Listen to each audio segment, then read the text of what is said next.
stark reality of our ending death. This is a reality that we cannot escape, and it's part of the human condition that we all share. This is our journey. We're born, we live, and we die.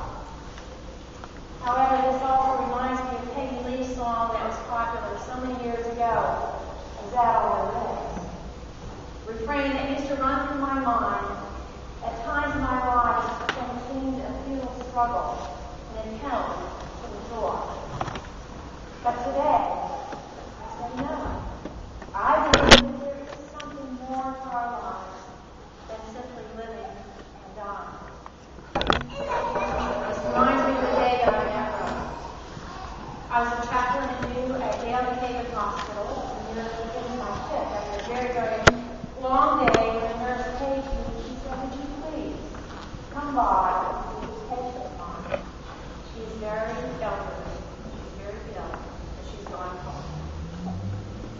So I agreed reluctantly. I walked into Rose's room and was suddenly struck by the calm and serenity on her face. I had not anticipated this.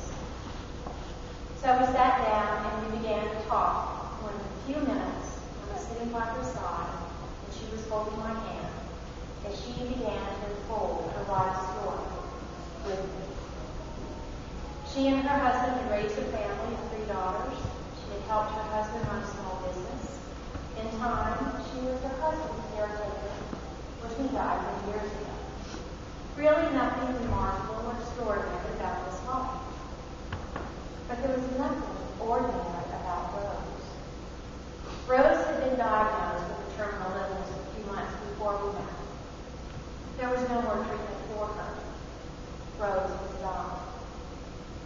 She was going home to be with her family, but she wanted to talk about her pending death because it was too painful for her family to do so. She said that she felt that she was part of the cycle of God's creation, which included being born into life and dying into the next. She believed very strongly that death was much a part of the cycle of life, and not to be feared, because she knew that God was with her, with us, both in the living and in the dying. Well, whether or not you agree with Rose's theology is not the point, but the point is that she lived her life with such profound joy, and she anticipated her death with remarkable grace. She simply radiated love. At various points in our life journey, we may encounter a moment in time when this journey becomes pilgrimage, like it did for Rose. Somewhere, somehow, we find ourselves traveling towards a sacred space, a holy place that's full of light, liberation, and love that we yearn for with all our heart. It's our heart's desire.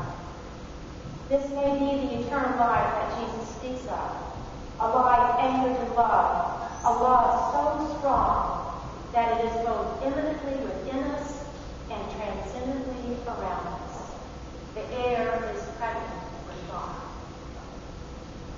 Paradoxically, it is the same pilgrimage which leads us to the cross.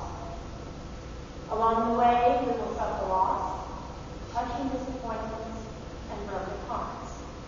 This is the way of the cross. And this is the way of the cross. Like Christ, we are called to journey through the darkness and the solitude of the desert as we travel toward Jerusalem one last time. The Israelites knew the harshness of life in the desert. Here today we hear the very strange story about how they overcame with rage their plight, railing against God and Moses, even complaining about the grace-filled manna that filled their growling stomachs. We read of an even stranger, angrier God who lashes back, infesting their paths with the scourge of deadly snakes, striking and killing their victims as they rush about the camp in a frenzy of panic and fear. These poisonous serpents may become a graphic metaphor for toxicity, the poison of self-righteousness, self-absorption, and paralyzing fear that grips us, that has infested the Israelites as they make their way through the desert. Overwhelmed and burdened down by this fear, the Israelites are derailed from their journey out of Egypt. They have lost their way. In the midst of this mass hysteria, this mercurial God seems to have a change of heart. He instructs Moses to erect a bronze snake on a pole high up in the middle of the camp, with the instructions that those who look up to the bronze serpent will be saved. They will have their life. In ancient times, the snake was a symbol for fertility, life, and healing, capable of giving both death and life. And so it is with this God, the source of life and death is the same. Ironically, the Israelites are saved by confronting the very thing that is killing them. In their willingness to confront their own fears, taking responsibility for their own actions, looking beyond their self-absorbed behavior, they are no longer attacked by this fear. In their act of staring death in the face, they are liberated.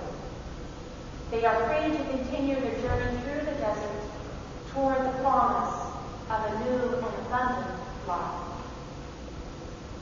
In the Gospel reading, we hear Jesus respond to Nicodemus, a Pharisee and member of the Sanhedrin court who comes to speak to Jesus. He senses something about Jesus' presence, and he seeks him out from the cover of darkness to learn more. Nicodemus remains hidden in the shadows as he addresses Jesus, fearful that if he is exposed, he will be labeled predator and follow rules. Jesus is impatient, though, and he cuts him off, knowing that his time is short, and he reminds Nicodemus of how Moses raised that bronze serpent up so high in the desert so that the Israelites might find true life. Jesus said he too will be lifted up, giving eternal life to all who believe in him. We hear in John 3:16, "For God so loved the world that he gave his only Son, so that anyone who believes in him may not perish, but have eternal life." Well, Nicodemus remains in the dark, both literally and figuratively, because he has absolutely no idea what Jesus is talking about. And I dare say many of us remain mystified also.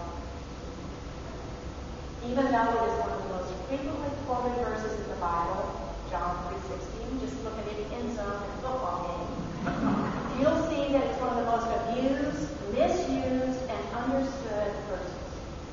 When taken literally, it assumes a frozen rigidity, encouraging us to hold fast to our beliefs, living stunted lives that justify intolerance and exclusion of the other.